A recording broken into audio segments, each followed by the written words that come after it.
Já pensou em ser um apoiador oficial do BugriCast? Para estender nossa relação e fazer o BugriCast ainda mais completo, criamos alternativas para que você seja nosso parceiro em 2026. Se você quer ser um contribuinte regular, clique no botão Seja Membro do YouTube e escolha um dos planos disponíveis. Agora, se você pretende fazer apenas uma contribuição pontual, faça um Pix de qualquer valor para podcastbugricast@gmail.com. Todo o valor arrecadado será revertido para investimentos no canal. Apoie o BugriCast para continuar sendo o podcast da família Bugrina.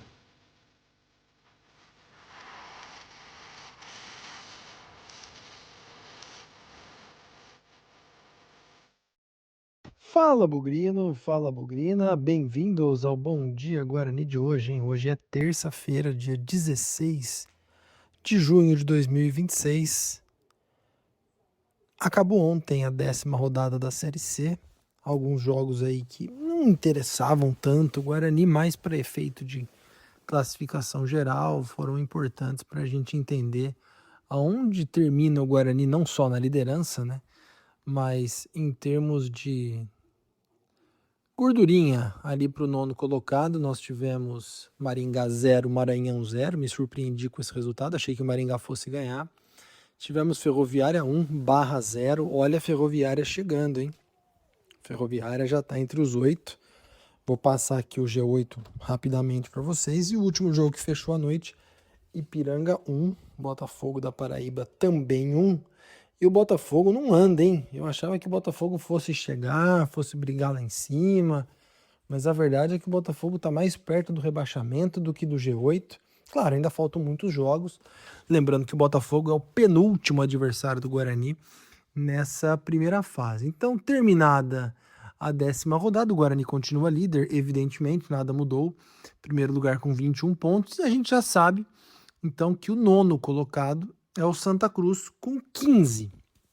Santa Cruz que ganhou do Brusque em Santa Catarina, resultado surpreendente. O Guarani tem, portanto, 6 pontos de vantagem para o nono colocado, aí praticamente 2 rodadas de gordura, pensando numa classificação para a segunda fase da Série C.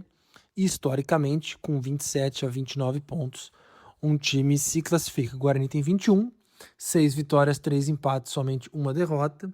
O Guarani é de longe o melhor ataque do campeonato com 22 gols e também é a melhor defesa, não, é a segunda melhor defesa, atrás apenas do Santa Cruz, que tomou 7 gols. Se o campeonato terminasse hoje, passadas 10 rodadas, o Guarani iria para a segunda fase num grupo chatinho. Guarani em primeiro, Paysandu em quarto, Ituano em quinto e o Caxias em oitavo. Poderia ser pior, evidentemente, mas também poderia ser menos difícil. O segundo grupo é Brusque, Inter de Limeira, Amazonas e Ferroviária. Muita coisa vai mudar daqui para frente, mas nós vamos tentar trazer aí qual é a formação do grupo do Guarani. O Guarani vai classificar, resta saber em que posição e quem serão os seus adversários. Lembrando, o Guarani volta a campo na segunda-feira, 7h30 da noite, contra o Confiança, que é o 18º, é o primeiro time fora da zona de rebaixamento. Lembrando que esse ano só caem 2, né? E ele só não está na zona de rebaixamento por critérios de desempate. O Confiança tem 2 vitórias, 7 pontos, e o Itabaiana tem 7 pontos também, mas uma única vitória. Então nós vamos enfrentar um time com a corda no pescoço e já fica aqui o fato curioso, hein?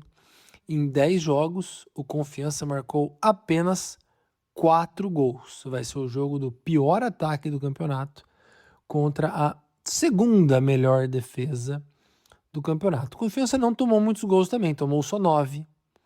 Então, o Guarani é o melhor ataque do campeonato. Talvez um jogo de poucos gols. Enfim, vamos ver o que vai acontecer na segunda-feira. Para esse jogo já estão confirmados os desfalques, né?